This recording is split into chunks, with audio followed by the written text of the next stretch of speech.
कि राम जी ने अच्छा हुआ वानर की सेना बनाई, अच्छे से राम जी के साथ रहे, रावण के साथ युद्ध किए, विजय प्राप्त हुई। यदि मनुष्य की सेना लेकर राम जी गए होते ना, तो ये मनुष्य राम जी के साथ तो चलते, लंका भी पहुंच जाते, लेकिन लंका जाकर देखते ओ रावण की लंका सोने की बनी है। ये सारे मनुष्य सोने की ईंट, सोने का हार उसी में रह जाते और राम जी अकेले हो जाते। यही बात नरेंद्र मोदी जी के साथ कल हुई है। सस्ता राशन चाहिए, सस्ता गेहूं चाहिए, सस्ता चावल चाहिए, उस थोड़े बहुत धन रुपये के प्रलोभन में एक साधु का साथ छोड़ दिया भारत के लोगों ने।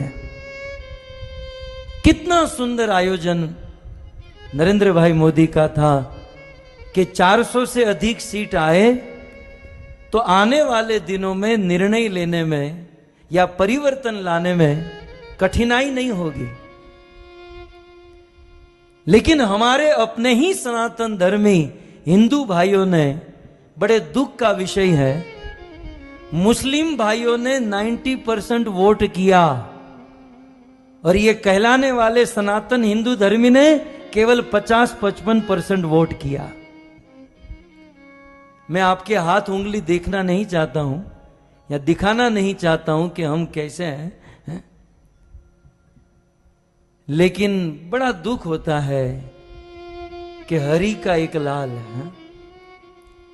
70 साल के बाद कोई एक हिंदू सनातन धर्मी, सनातन धर्मों को आगे बढ़ाने वाला, भारत का नेतृत्व करने वाला, भारत को विश्व गुरु बनाने वाला एक आदमी आया और 10 साल काम करके एक मांग रखी थी कि अब की बार 400 पार, लेकिन 300 पार भी नहीं किए हैं।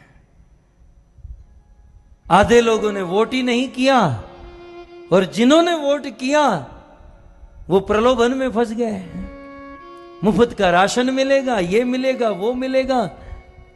अरे राशन पानी तो भाग्य की बात होती है, यह दिन दूर नहीं। यदि जनसंख्या पर नियंत्रण नहीं किया गया तो विधर्म की संख्या बढ़ेगी और यह कथा कीर्तन करना भी कठिन हो जाएगा। रात को सोए होंगे, आपके गले काटकर लोग चले जाएंगे। इतिहास के पत्ते पलटे ना, छत्रपति शिवाजी महाराज ने यह मुहिम चलाई थी, लेकिन छत्रपति शिवाजी महाराज को सनातनी हिंदू धर्मी ने ही साथ नहीं दिया और आगे बढ़े तो महाराणा प्रताप ने यह मुहिम चलाई थी।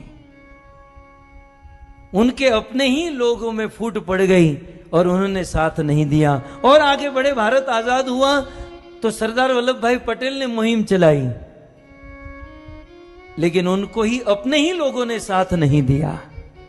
और आजादी के 70 साल के बाद एक आदमी 10 साल के अगाह परिश्रम के बाद 400 पार जाना चाहता था, लेकिन हमारे अपने हिंदू सनातन धर्मी ने ही उनका साथ नहीं दिया। मैं तो मोदी जी को यदि मेरी आवाज पहुंचे तो यही सलाह दूंगा, भाई आप 70 साल के हुए हो, खा पीकर मौज करो, ये किसी के नहीं होने वाला है।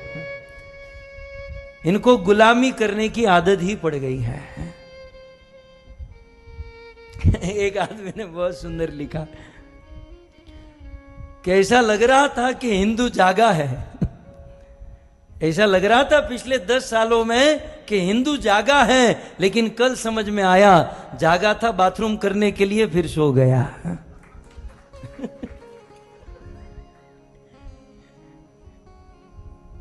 क्या हिंदू जागा है?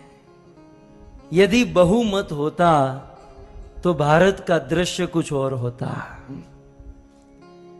हम अपने आप को भारतीय मानते हैं ना, तो भारत का संविधान थोड़ा बहुत जानना चाहिए, भारत का गणतंत्र हमें समझना चाहिए और हमें हमारी जिम्मेवारी समझकर काम करना चाहिए था। लेकिन अब क्या करें, ये प्रवचन यदि 2 महीने पहले किया होता तो अच्छा था। मैं भी अमेरिका से अभी अभी आया, है? लेकिन हमें तो विश्वास था, पता नहीं ऐसा निकलेगा। एक बात याद रखिएगा, मोदी जी तो प्राइम मिनिस्टर बनेंगे, वो तो बड़ा प्रधान हो ही चुके हैं, लेकिन जो उनको निर्णय लेने हैं वो नहीं ले पाएंगे क्योंकि अल्पसंख्यक है। जो उनको क्रांति लानी वो नहीं कर पाएंगे। तो इस दौर से ये मोदी जी की हार नहीं है, ये हम हिंदुओं की सनातन धर्म की हार है, ये हम लोगों की हार है।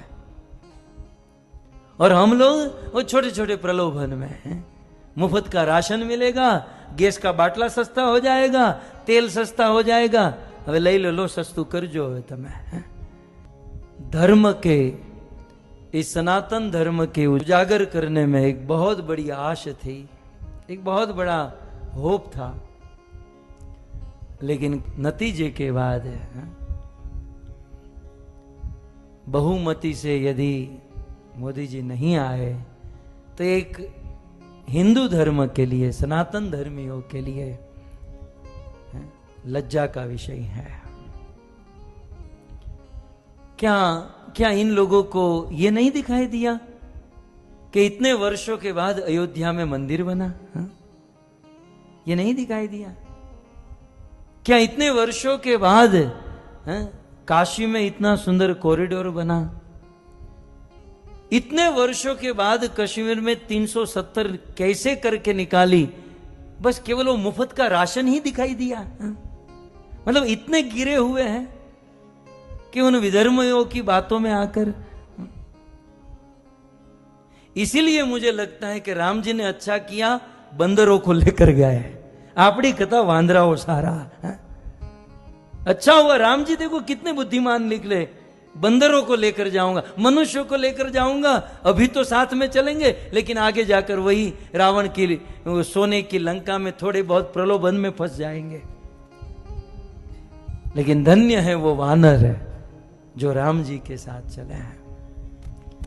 यद्यपि ये व्यासपीठ मैंने तो मेरे गुरु को और कृष्ण को समर्पित की है, लेकिन क्या करें, हम भी एक जीव हैं, कलियुगी बुद्धि है। जब ऐसी बात आती है तो थोड़ा सा खून खोल जाता है। अब तो एक ही बात आती है कि भगवान बचाए इस देश को, भगवान बचाए हमारी सनातन संस्कृति को। परंतु यदि 400 पार हुआ होता तो दृश्य कुछ और हुआ हो गया।